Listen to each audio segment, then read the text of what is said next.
Takže vítám všechny na obhlídce trasy na Čebínku. Je to 800 metrů s převýšením 138 metrů. Řekl bych, že to je jedna z nejtěžších tras, co tady je, i když je relativně krátká. Zkusíme běžet pomalu, uvidíme, co z toho bude. A jestli se to netočí, protože točím první video vůbec. Start bude tady u toho rozcestníku, takže tam u něho vlastně spustím hodinky a budu to komentovat průběžně. Takže start je tady. Takže první část vypadá ještě nejlíp. Je to takový mírné stoupání, přibližně 100 metrů, tak aby se člověk trošku rozklusal. Ale zase tak úplně mírný to není, navíc je to hrbolatý, takže člověk musí dávat i pozor. Jinak celá ta trasa vede z toho segmentu po zelené turistické značce, ale doporučuji to jenom zkušenějším turistům.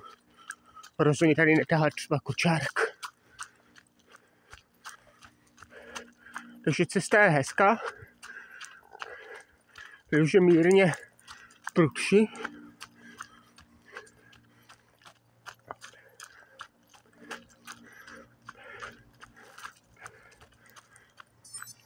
Metrů.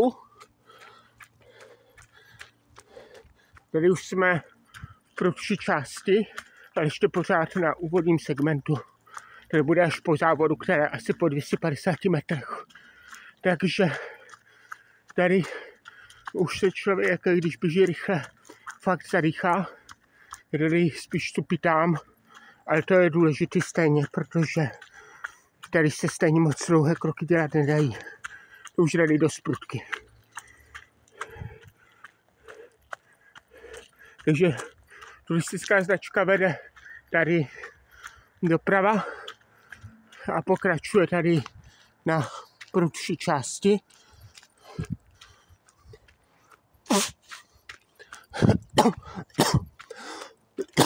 Vidět, že to není tak úplně jednoduchý, protože i když běžím pomalu, tak stejně se zadýchávám.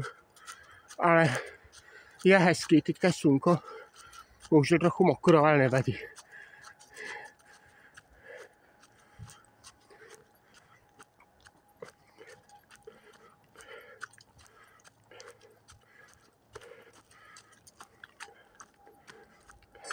Takže jsme na 200 metrech a blížíme se k závoře. Ta závoda většinou bývá zavřená, třeba ji oběhnout, ale bohužel jsou tam kořeny. Třeba dávat pozor, když je vlhko, aby tam člověk nespadl.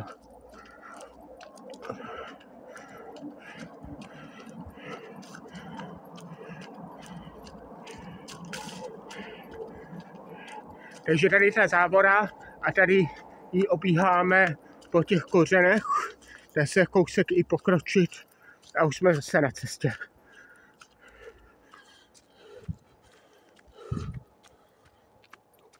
Takže teďka ta cesta je chvíličku mírnější, ale pořád to do toho kopce je. On přece jen průměrný skoro 18% se musí někde napočítat. I když tady bych řekl, že je po 10%.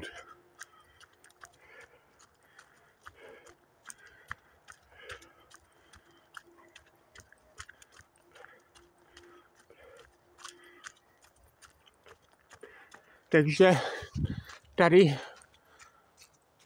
už za chvíli budeme na 300 metrech. Cesta je tady opět už prudší. Řekl bych, že je už v podstatě tady 300 metrů, že teďka v této části je vlastně na hranici běhatelnosti. A i to pomalé cupitání je dost náročné. Ale dost. Možná to zatěžuje víc lítka. Každopádně tady bych řekl, že sklon je minimálně 25% a to je dost dlouho. Tady vlastně minimálně 150 metrů bude takto prudka. Tak uvidíme, jak nám to půjde. Ale každopádně si myslím, že když člověk dělá takové malé, pomaličké kručky, tak se to dá vyběhnout, ale i tak říkám, že to je náročné. Takže uvidíme, za chvíli budeme na 400 metrech, to je půlka. Takže tady je ta prudká část. Musíme fakt opatrně, protože tady jsou ještě ty železa, které jsou ty odtokové roury, a třeba tam o to nezakopnout, když by člověk běžel moc rychle.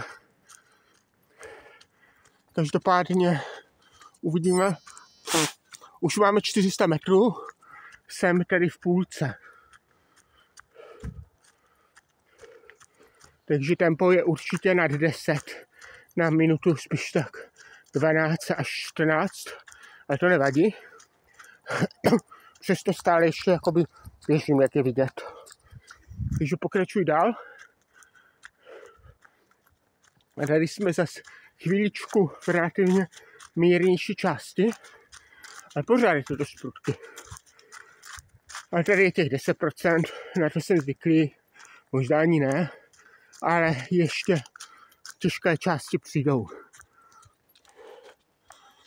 Další otoková roura, jsem na to zvyklý. Je dokonce jakási skládka odpadku, nevím, co tam dělají barva, to se velmi divím, proč tady někdo tahá do takového kepálu nějakou barvu, možná to budeme uspět, až půjdu.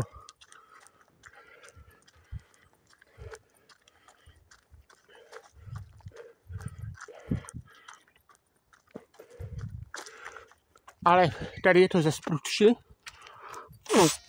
A už máme 500 metrů, takže 300 metrů do konce. Pořád ještě tady běžím. Teďka bych řekl, že jsem zase na prudší části.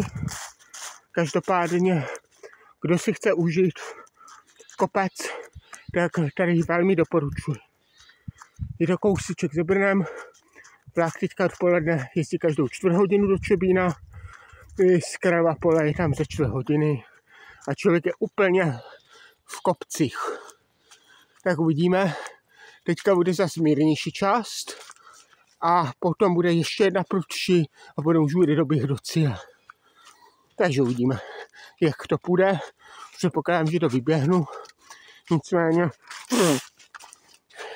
jak říkám, není to úplně tak snadné, jak by se mohlo jevit. Takže tady se brzo blížíme metě 600 metrů a tady je vlastně to poslední prudké stoupání, to bych už bude potom mírný, takže tady je třeba ale mít sílu, kdo nemá tady dostatek sil, tak tady vytuhne, takže důležité je si to rozložit po celou ten běh, ale fakt je to náročný.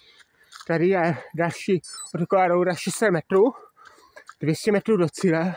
Cíl bohužel není vidět ještě, ale fakt, i když běžím pomalu, tak je to dost náročné. Takže tady, ale kdo chce potom finišovat, například překonat můj rekord segmentu, který je dost rychlý, mám nevím, že 5 minut 30, ale musel bych na to kouknout, tak se musí tady fakt máknout. Já jsem dneska měl něco 6 minut 30, to bude, nevím, možná určitě 10 minut přibližně, ale i tak to není tak snadné to vůbec zdolat. Takže bojujeme, už se blížíme na 700 metrů, ale ještě není.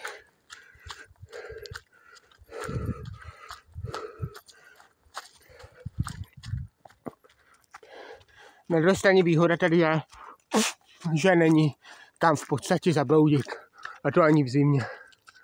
Takže určitě to tady dobře, ale musíme stejně dávat pozor, protože jsou tady ty hrboly. Takže tady je asi nejprudší ta část, dobrý den. Tady budeme na těch Tady budeme na těch 700 metrech. Asi bych řekl, že tady se člověk musí dát jakoby ze sil, protože ten konec už je rozhodně výrazně mírnější, ale tady těch, co jsme na těch nějakých 80 metrech před cílem, tak je to fakt ještě hodně prudká. Takže ještě běžím a tam už vidím vlastně konec toho lesíka, ten průzor, tak tam bude cíl. Takže už se tady blížíme k tomu cíli, který už je blízko, ale přesto tady ještě to stoupání samozřejmě je a není to rozhodně tak snadné, jak by si člověk myslel, že kousíček od cíle a stejně se nedá ještě vytuhnout.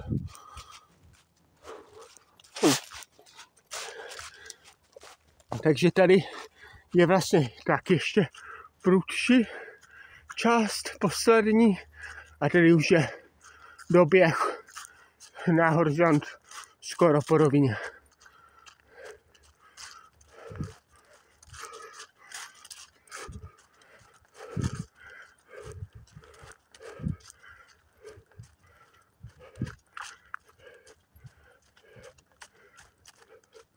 A tady vlastně na tento paloučku je tady už cíl, takže já tady zastavím hodinky, můžeme se prohlédnout na rozhlednu, můžeme kouknout na hodinky, něco kolem 11 minut, takže jsme to zvládli dobře. Možná když běžel trochu ještě rychleji, tak jsem mohl, ale zase jsem chtěl, aby ten záznam aspoň trochu byl vidět, jsem na to stejně zvědav, co z toho bude.